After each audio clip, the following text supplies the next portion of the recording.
cabo no hay mal que por bien no venga, y que este es el mejor de los mundos posibles, ¿no?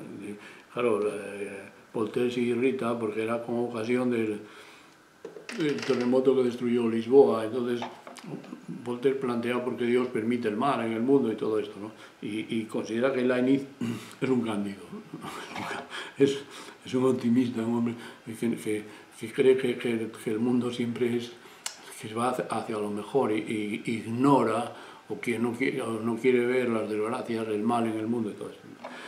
Esta posición de Voltaire es muy superficial. Se ha reprochado muchas veces a Voltaire que Voltaire no entiende lo que entiende Leibniz por optimismo. El óptimo, el mejor, este es el mundo, el mejor del mundo posible es el óptimo, pero no porque Leibniz sea optimista en el sentido emocional, porque tampoco lo era. Muchas veces Leibniz pues a veces tiene pues sensaciones de pesimismo, admite el mal y incluso pues se dio cuenta de que el mundo en el que vivía pues no era para estar muy contento, ¿no? Es decir, que no es una cuestión emocional, que si Leibniz era pesimista o optimista, es una cuestión matemática que Leibniz no entendió, porque en matemáticas, el concepto de óptimo en matemáticas está ligado por el propio Leibniz a todo el descubrimiento del cálculo infinitesimal y el establecimiento del análisis de las curvas, en las que se puede definir un óptimo, un máximo y un mínimo, y un óptimo, ¿no? Todos estos conceptos matemáticos hay que tener una idea de ellos para entender lo que quiere decir Leibniz. Yo voy a poner un ejemplo de la economía, que cuando pues en ciertos manuales de economía, a veces en la economía, sobre todo la microeconomía, es una de las partes donde más se aplicaron la teoría de funciones matemáticas. Entonces, siempre hay un ejemplo muy claro en economía cuando plantean, por ejemplo, el caso de construir una autopista en Europa, ¿no? Entonces hay que hacer un cálculo económico de se puede construir con dos factores, ¿no? Las máquinas y la mano de obra. Entonces, ¿cuál sería en Europa? Pues como la mano de obra es muy cara, pues las máquinas pues facilitan que sea más barata la construcción. Entonces hacen un cálculo de funciones y dicen que es mejor, pues el óptimo sería utilizar cada vez mayor maquinaria y eliminar obreros, ¿no? Y entonces el coste se obtendría un óptimo, que no sería ni el mínimo completo ni el máximo, que sería el óptimo, dentro de esas condiciones dadas.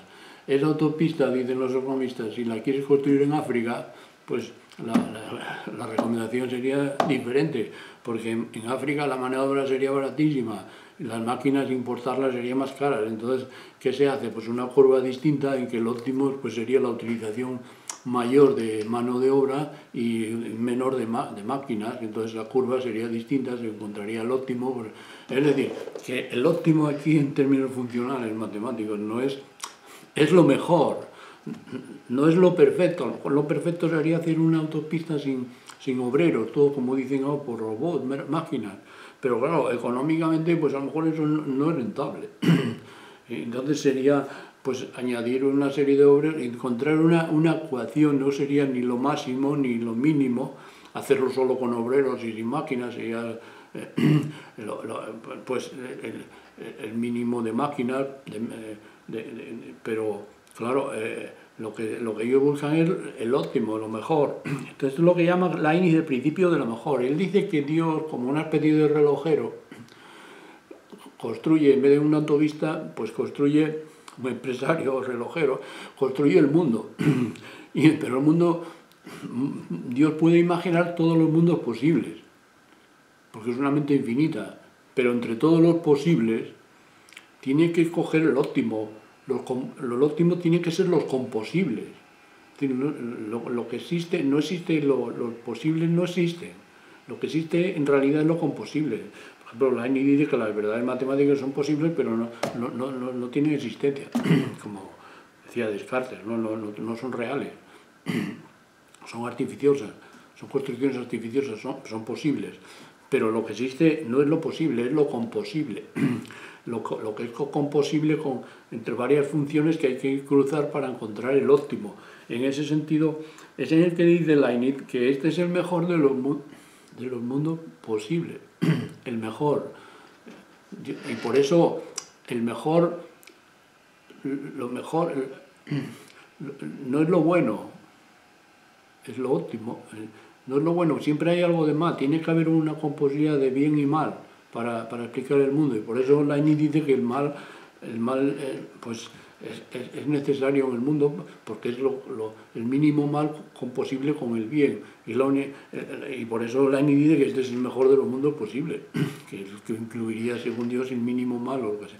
Son ideas parecidas a las que también esto lo explicaba, como vimos, Malebranche, ¿no? Por ejemplo, cuando Malebranche dice que Dios crea el mundo según unas leyes muy sencillas.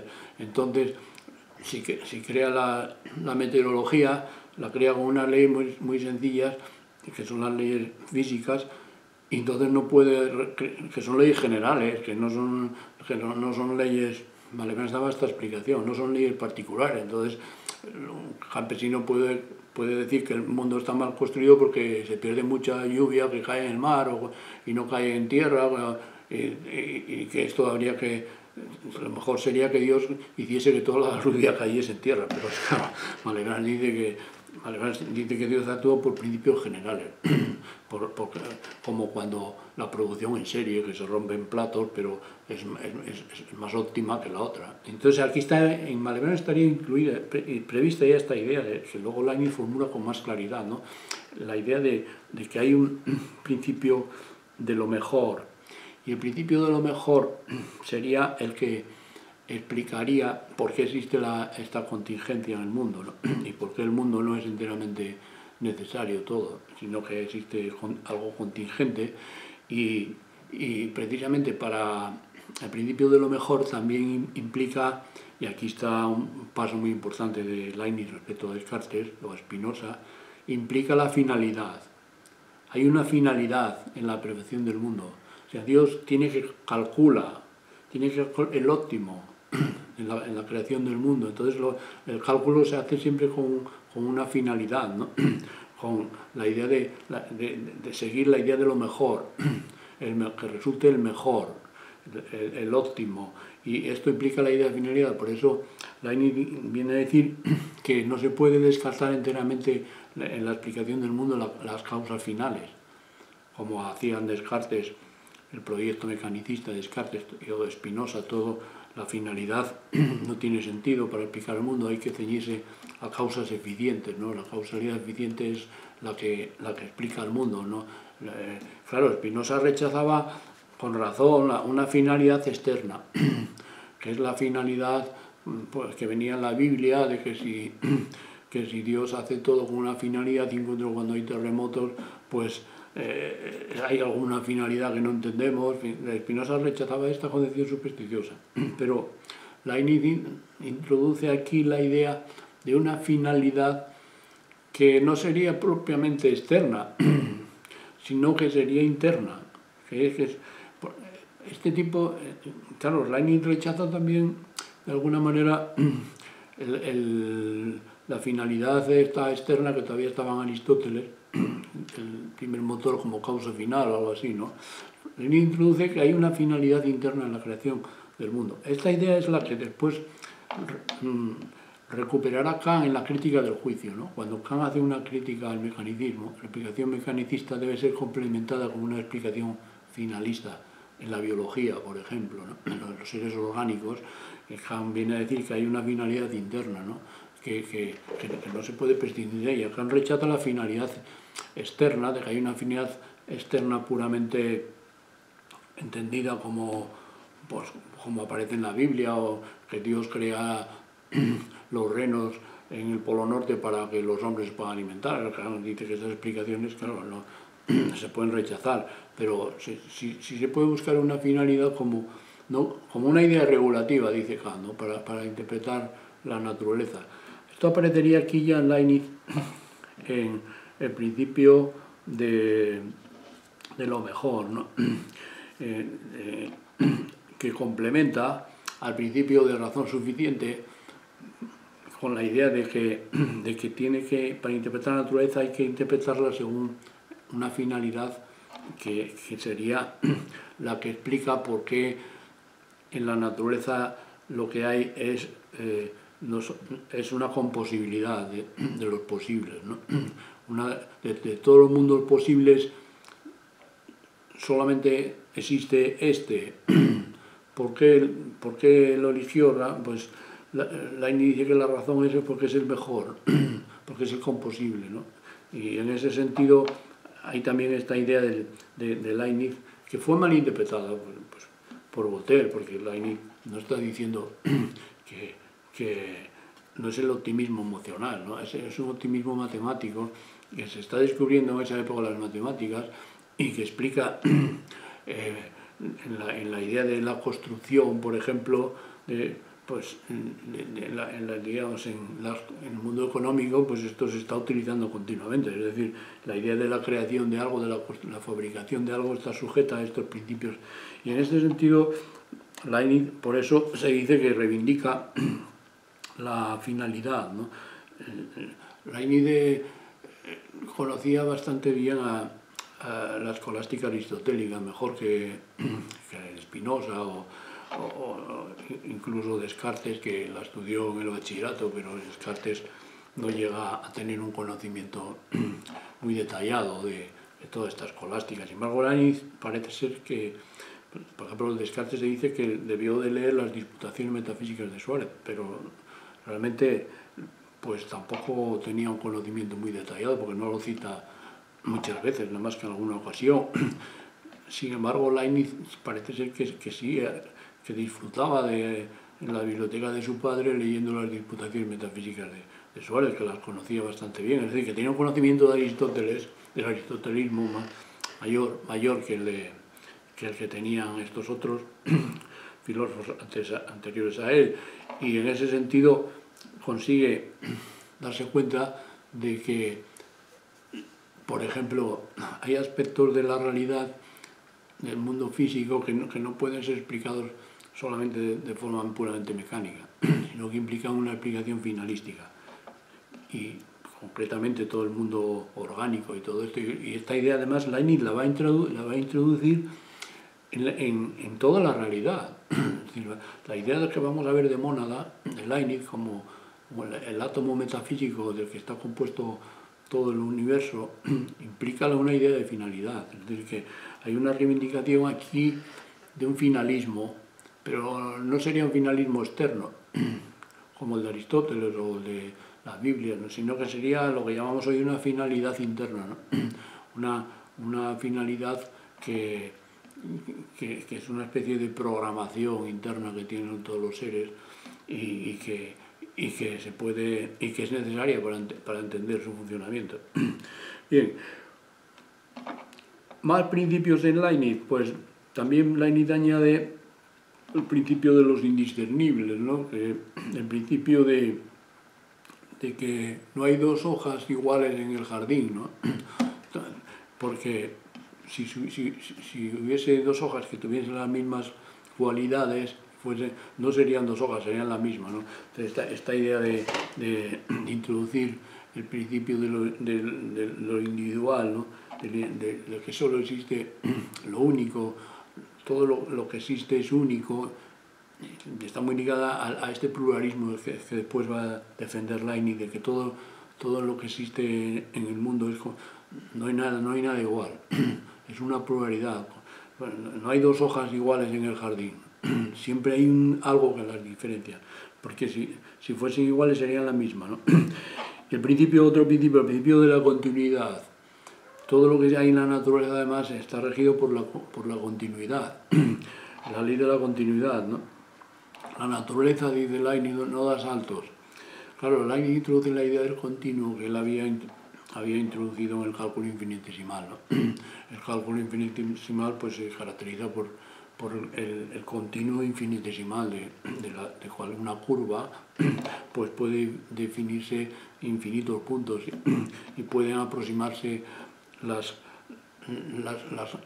cantidades al límite tanto como se quiera, ¿no? En ese sentido, esta idea de que hay una continuidad en las matemáticas, por ejemplo, claro, Leibniz tiene una idea de las estructuras matemáticas, diríamos, activa, ¿no? Por ejemplo, viene a decir, hay una continuidad entre la parábola y la elipse, ¿no? ¿Por qué?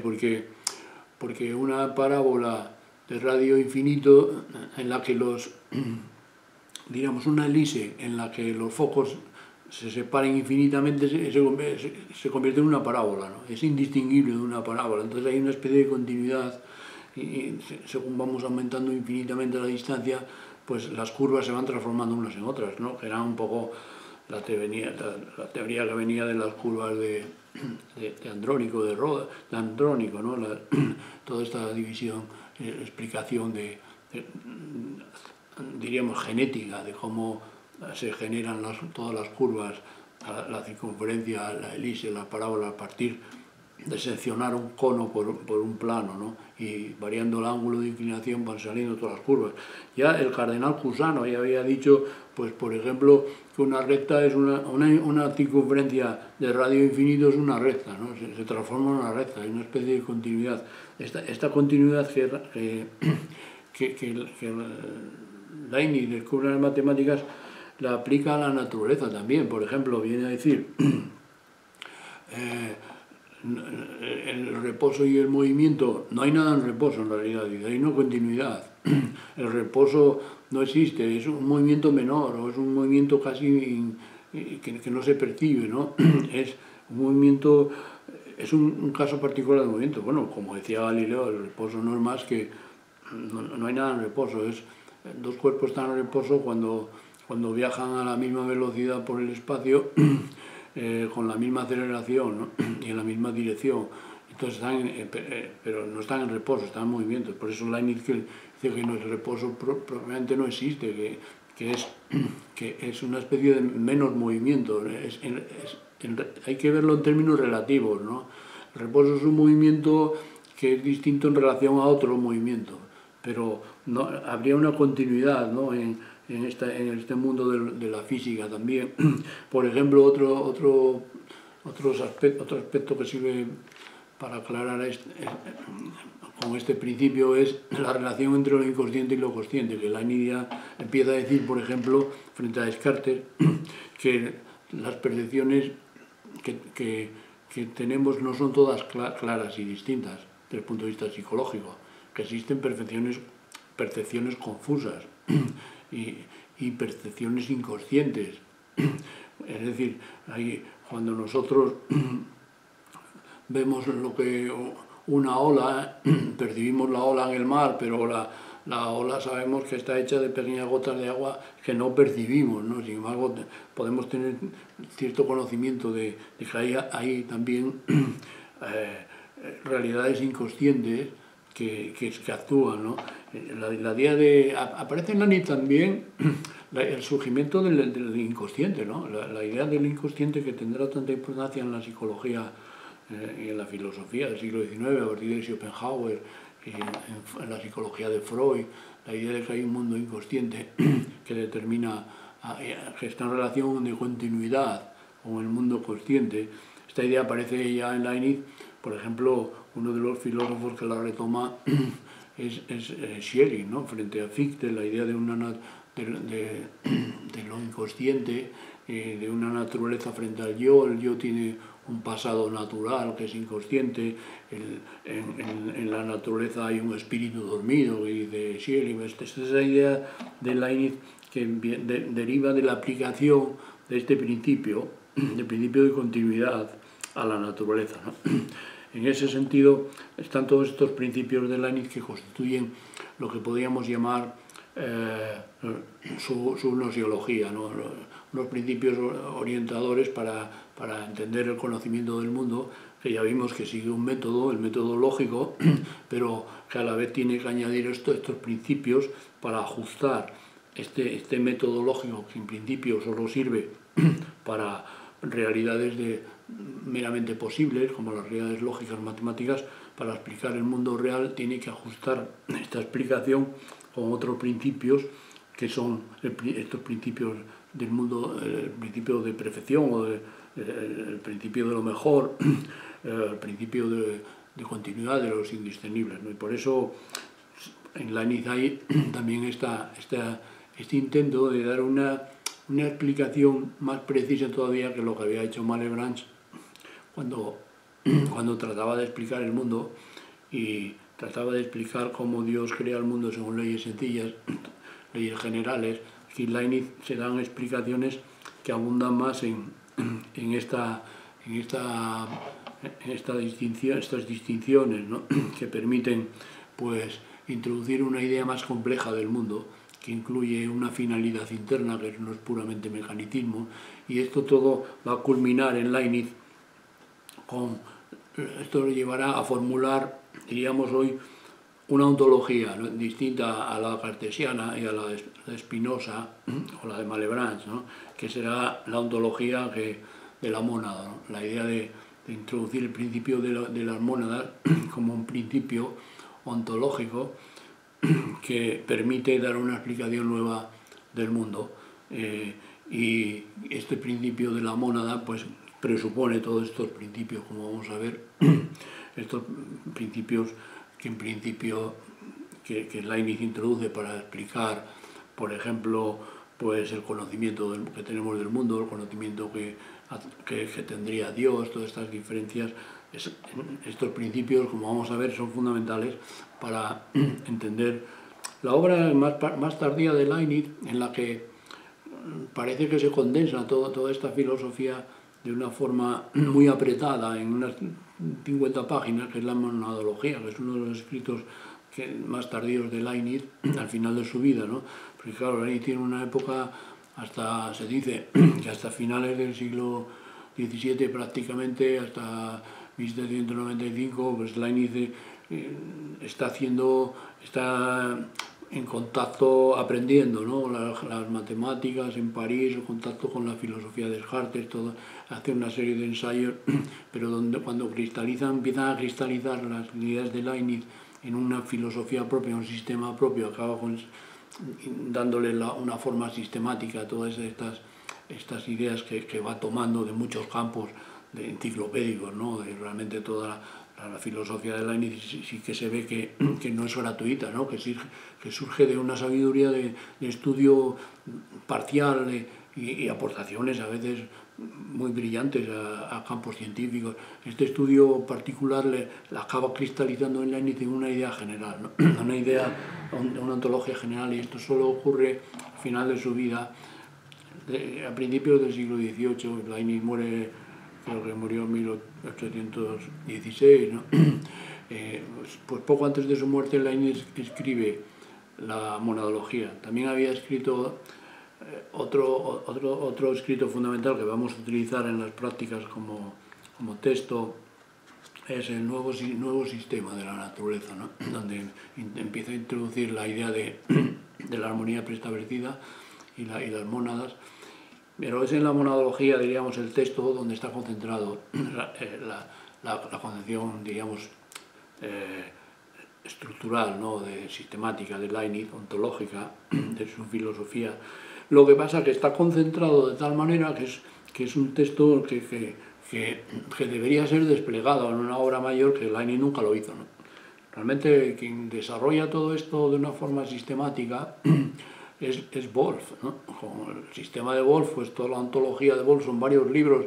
Eso es lo que se utilizó en las universidades después para la enseñanza, pero realmente Leibniz tiene este carácter, como le pasó a Marx también, ¿no?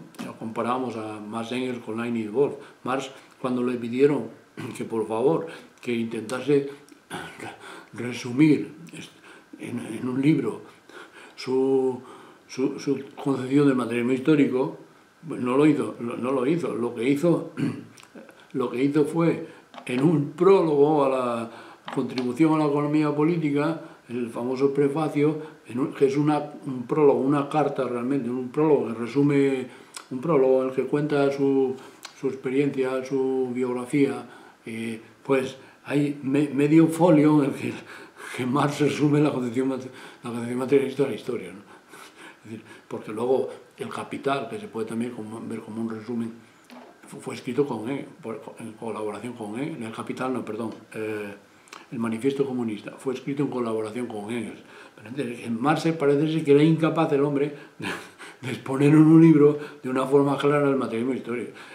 Pues un poco le pasa a Leibniz lo mismo. Leibniz es incapaz de exponer en un libro de 200 páginas pues el sistema de la monadología. Entonces, ¿cómo lo hace? Pues en 50 páginas, de una forma apretada, que hay que ir interpretando. Por eso tiene esta característica este texto que es a veces pues difícil de entender y de ver todas las consecuencias. Leibniz no desarrolla todo esto, por eso es un filósofo que pone, digamos, unos gérmenes que después van a ser desplegados de un modo escolástico por Wolff, que algunos ven que, sin embargo, el problema de este modo escolástico es que, de alguna manera, pues malinterpretó a Leibniz en ciertos aspectos, como le reprocharán Kant o Lessing, por ejemplo, que criticarán al wolfismo como una versión de Leibniz, pues no de las mejores.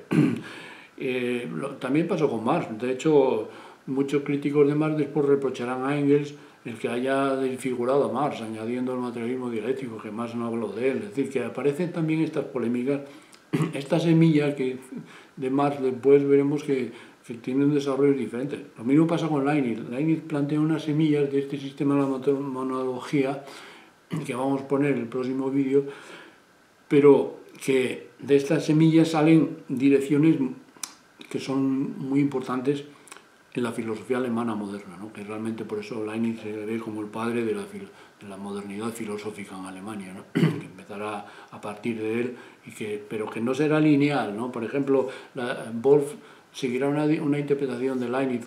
Kant criticará al wolfismo, ¿no? Apoyándose en muchos aspectos en Leibniz. Y ya vemos que también, y después, por ejemplo, filósofos como Schelling, pues se apoyarán también en Leibniz para criticar a Fichte. En fin, que ahí esta obra de Leibniz pues está muy concentrada, es un germen, pero vamos a intentar de dar una interpretación el próximo día, que es la obra más importante de Leibniz realmente, desde el punto de vista filosófico, que es la monadología. Bueno, dejamos esto aquí, el próximo día.